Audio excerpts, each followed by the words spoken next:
Do you remember when the coolest job on television meant roaring engines, mirrored sunglasses, California freeways, and a theme song that made you feel like you were about to personally merge onto the 405?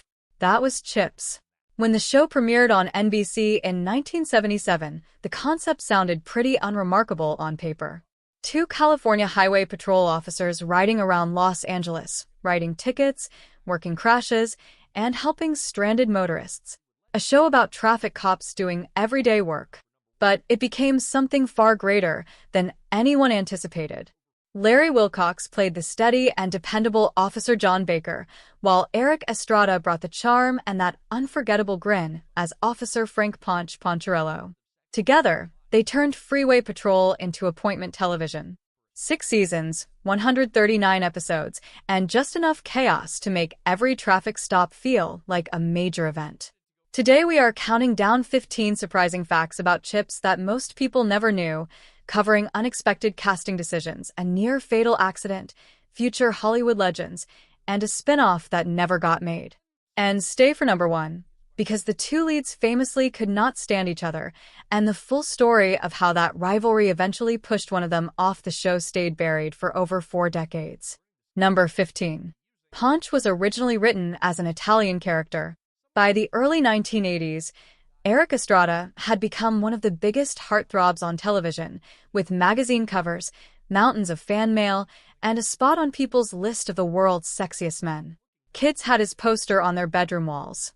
For many viewers, Ponch was the entire reason to tune in, which makes it surprising that the role was never designed for Estrada or even for a Latino character. In early development, the part was called Frank Poncherelli, an Italian-American cop. But then Estrada came to audition, flubbed a line, got frustrated, and punched a door. The producers hired him anyway. Once he had the role, he pushed further and asked the producers to shift the character from Italian to Hispanic-American because primetime had never really handed a Latino actor a positive leading role, and he wanted Ponch to be that breakthrough. They agreed, and that is how the Ponch audiences fell in love with came to exist. Number 14. Erik Estrada could not ride a motorcycle. Imagine building an entire show around motorcycle cops and then discovering your lead actor had never once sat on a bike. That was exactly the situation. When Estrada landed the role, the production enrolled him in an intensive 8-week riding course. Even then, it did not come easily, and he needed 3 attempts just to pass his licensing exam. Somewhere out there is an examiner who failed the man who would become one of the most recognizable riders on television. He got there eventually, and within a season or 2, viewers simply assumed he had grown up on motorcycles. The confidence and control he projected looked completely natural. Number 13. CHiPs was almost canceled after season 1. Looking back, the show seems like it must have been an instant hit. The bikes were exciting, the theme was unforgettable, and the chemistry felt effortless.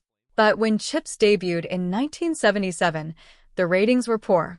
NBC had parked it on Thursday nights. The critical reception was brutal, and audiences were not showing up. One reviewer flatly called it dreadful. The network grew nervous, and nervous networks cancel shows.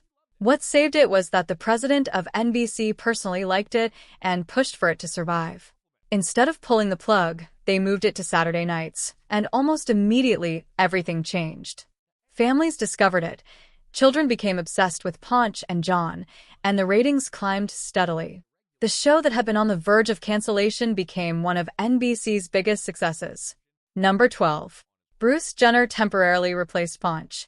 By 1981, Estrada had become a major television star and wanted a share of the syndication profits that CHiPs was about to generate. MGM refused.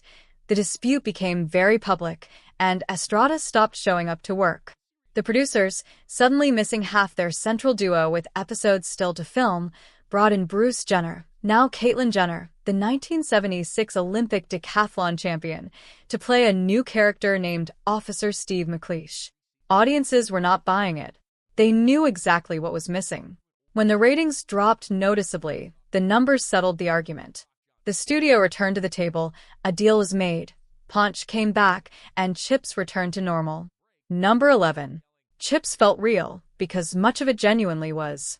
Unlike many action shows of the era, CHiPs rarely looked manufactured. The patrol cars were actual CHP Dodge Cruisers purchased at police auctions, and the motorcycles were real police specification Kawasaki 900s.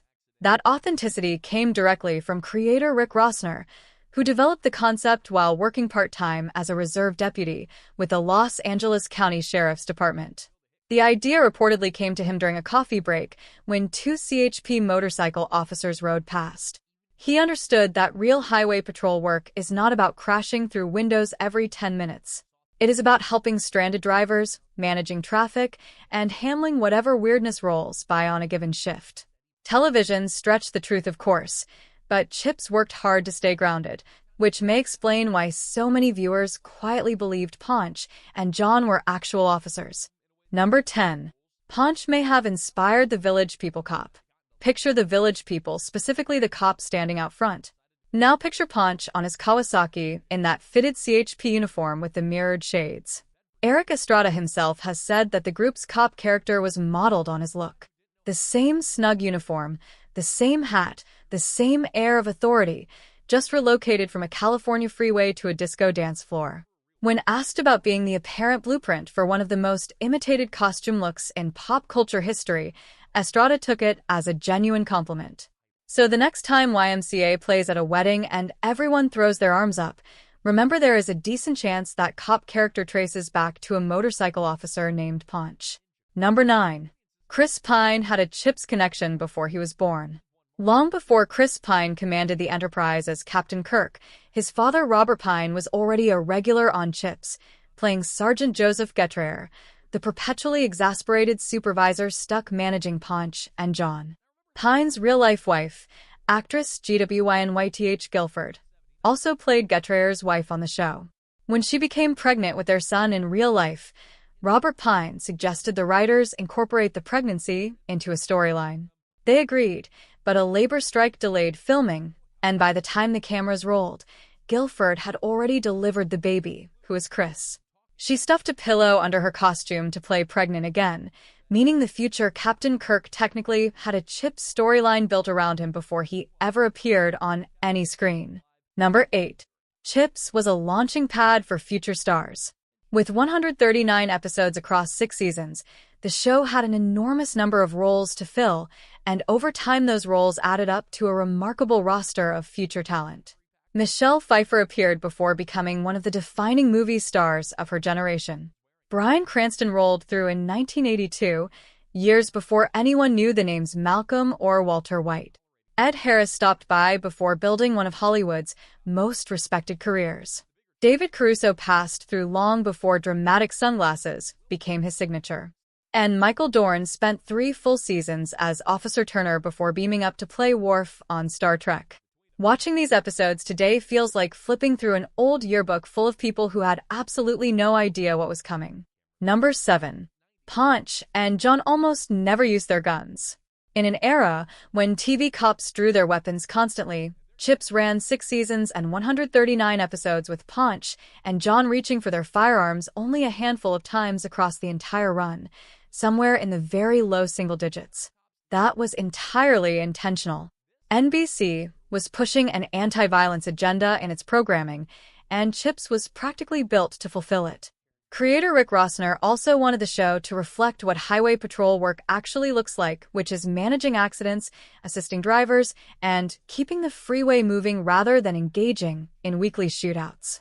On the rare occasion a gun did appear, it was not even Ponch or Jon holding it. One of the only times anyone drew a weapon was Officer Barixa, after guest star Danny Bonaduce came at him with a pair of nunchucks. It turned out you could build a hit cop show entirely on personality and crash sequences, which is probably why a whole generation grew up believing motorcycle patrol was the coolest job in America. Number 6. A future Hollywood legend learned his craft scoring CHiPs. You know his music even if his name means nothing to you. That sweeping fanfare when the DeLorean hits 88 miles per hour in Back to the Future. The gentle piano theme drifting through Forrest Gump. The intense score driving Predator. All of it came from one composer named Alan Silvestri, and he learned the job on CHiPs. In the late 70s, Silvestri was young, broke, and picking up low-budget work when the show gave him a steady primetime paycheck. He wrote the music for most of the series' run, not the famous disco theme that was composed by Jon Baker, but everything else underneath the chases and rescues, week after week. Then, around the time CHiPs ended, a director named Robert Zemeckis called, and the rest became film history. Number 5. Erik Estrada eventually became a real police officer. Over the years, working law enforcement officers kept approaching Estrada not for autographs, but to tell him that Ponch was part of why they joined the force. That left a lasting mark on him. Estrada had actually wanted to be a cop long before Hollywood came calling, and decades after CHiPs ended, he made it real. He served as a reserve officer in Muncie, Indiana, then as a deputy sheriff in Bedford County, Virginia, and later as a reserve officer in St. Anthony, Idaho, where his work focused largely on protecting children from online predators. None of it was for show. He went through proper training, took the oath, and worked real shifts. The man who had never touched a motorcycle before landing the role spent his later years riding alongside actual officers. Number 4. CHiPs tried and failed to launch a martial arts spin-off. Near the end of its run, the Season 5 finale secretly functioned as a backdoor pilot for an entirely new series about a covert LAPD unit of martial arts experts who fought crime without firearms.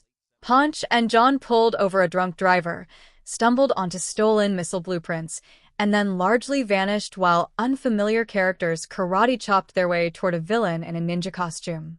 Audiences had no interest whatsoever in a version of CHiPs without CHiPs. The spin-off was never made. It did leave one legacy, though.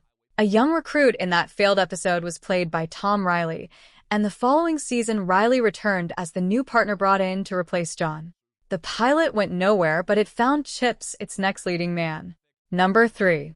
Erik Estrada nearly died filming the show. By 1979, Estrada was comfortable enough on the bike to handle much of his own riding. Then, everything went wrong. His motorcycle came in too fast and hit a car that stopped suddenly in front of him. He was launched over the windshield, landed on the hood, and then a 900-pound motorcycle came down on his chest. The damage was catastrophic. Fractured ribs, a cracked sternum, broken wrists, and a punctured lung. Doctors gave him a 50-50 chance of survival. Larry Wilcox was right there, recognized the signs of a collapsed lung from his time in Vietnam, and kept Estrada conscious until the helicopter arrived. The crash made national headlines.